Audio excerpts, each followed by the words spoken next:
বন্দে পুরুষোত্তম বন্দে পুরুষোত্তম পরম প্রেমময় দয়াল শ্রী শ্রী ঠাকুর অনুকূলচন্দ্র রাতুল চরণে আমার কোটি কোটি প্রণাম।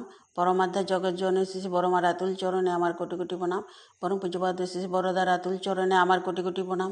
পরম পূজ্যপাদ আচার্য দেবের রাতুল চরণে আমার কোটি কোটি প্রণাম। ইষ্ট পরিবারের সকলের চরণেই প্রণাম জানাই। তো আমি এখানে ভাতৃ দ্বিতীয়া 23 অক্টোবর 2025 হয়েছিল, তো সেই সম্পর্কে আলোচনা আমি এখানে কিছু ইষ্টবানা দাদা করেছিলেন এবং আমি কিছু সংকলনও করেছিলেন লেখা, তার থেকে আমি আপনাদের শোনাচ্ছি জিনিসটা কি। ভূমিকা: ভারতীয় ঐতিহ্যের একটি পবিত্র ও হৃদয়স্পর্শী উৎসব হলো ভাতৃ দ্বিতীয়া ও ভাইফোঁটা। এই দিনে বোন তার ভাইকে ফোঁটা দিয়ে দীর্ঘায়ু ও মঙ্গল কামনা করে, আর ভাই প্রতিশ্রুতি দেয় বোনের সর্বাঙ্গীন সুরক্ষার। এই পারস্পরিক প্রেম, স্নেহ, কর্তব্যের বন্ধনই ভারতীয় পারিবারিক সংস্কৃতির অন্যতম ভিত্তি।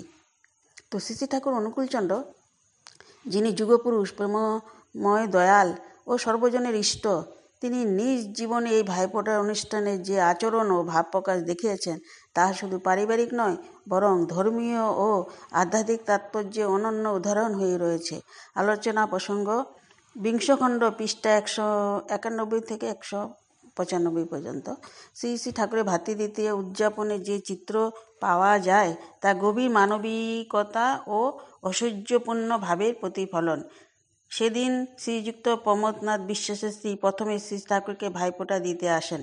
শ্রী ঠাকুর তাকে প্রণাম করে সাগরে ফোঁটা নেন। সেই দৃশ্যে প্রকাশ পায় ঠাকুরের বিনয়, নর্মতা ও নারীর শক্তির প্রতি শ্রদ্ধা।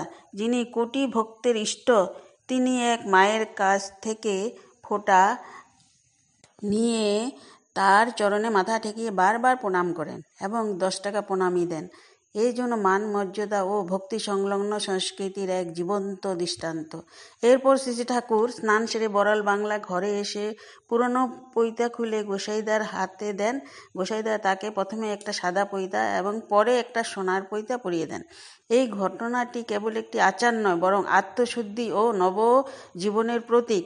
সাদা পৈতা প্রতিফলিত করে পবিত্রতা, আর সোনার পৈতা প্রতীক হয় ঐশ্বর্য ও আধ্যাত্মিক দীপ্তির, যা শ্রী শ্রী ঠাকুরের জীবনাদর্শনের সঙ্গে গভীরভাবে সাযুজ্যপূর্ণ। এরপর গোসাইদা মন্ত্র পাঠ করতে থাকেন এবং পিসিমা গুরুপ্রসাদী দেবী, যিনি শ্রী ঠাকুরের বোন, ঠাকুরকে ভাইফোঁটা দেন। এই সময় ঠাকুর ভাব গম্ভীর চিত্তে মুদ্রিত নেত্রে বসে থাকেন। এই জন্য ভাই বোনের স্নেহসিক্ত সম্পর্কের মধ্যে দিব্য ভক্তির উজ্জ্বল প্রকাশ। ফোঁটা দেওয়ার পর পিসিমা তাকে নতুন কাপড় দেন। শঙ্খধ্বনি, উলুধ্বনি ও প্রণামের ধ্বনিতে পরিবেশ মুখরিত হয়ে ওঠে। এরপর পিসিমা ঠাকুরকে মধুপর্ক দেন, তিনি তা গ্রহণ করেন এবং পুনরায় পিসিমা তাকে প্রণাম করেন। এই পুরো ঘটনাটি শুধু একটি পারিবারিক উৎসব নয়, বরং একটি আধ্যাত্মিক সাধনা, যেখানে প্রীতি, কর্তব্য, বিনয় ও ভক্তি মিলেমিশে একাকার হয়েছে। শ্রী শ্রী ঠাকুর নিজ জীবনের প্রতিটি আচরণের মধ্যে দিয়ে দেখিয়েছেন কীভাবে ধর্মীয় অনুষ্ঠান মানে জীবনের প্রকাশ, সম্পর্কের পরিশুদ্ধি, মানবিকতার বিকাশ। তো ভাইফোঁটার বিশ্লেষণাত্মক তাৎপর্যটা বলছি। ভাইফোঁটা উৎসবের মর্মবাণী হলো, ভাই বোনের সম্পর্ক শুধু রক্তের নয়, আত্মারও বন্ধন বটে। শ্রী ঠাকুর আচরণে দেখা যায় তিনি নারীকে শ্রদ্ধা, মাতৃরূপে গ্রহণ করেছেন। পৈতা পরিবর্তনের মাধ্যমে তিনি দেখিয়েছেন জীবনের নিত্য নবীকরণের সাধনা অপরিহার্য।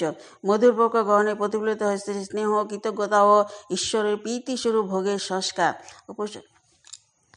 শ্রী শ্রী ঠাকুর অনুকূলচন্দ্রের ভাতৃ দ্বিতীয়া উদযাপন আমাদের শেখায় ধর্ম কেবল আনুষ্ঠানিকতা নয়, বরং প্রতিটি সম্পর্কের মধ্যে দিয়ে ভক্তি, মর্যাদা, ঈশ্বর চেতনা প্রকাশের পথ। তাই ভাইফোঁটার এই পবিত্র উৎসব তাই কেবল সামাজিক নয়, এটি মানব ধর্মের জীবন্ত প্রতীক হয়ে চিরস্মরণীয়। এগুলো 20 খণ্ড, পৃষ্ঠা, আলোচনা প্রসঙ্গ 191, 195 প্রকাশিত 1951 সনে এটা প্রকাশিত হয়েছিল। তো জয় গুরু, সবাই ভালো থাকেন, সুস্থ থাকেন এবং প্রত্যেকটি আমরা আনন্দের উৎসবগুলিকে আনন্দময় করে নিজে আনন্দ হয়ে সবাইকে নিয়ে আনন্দে থাকি। জয় গুরু।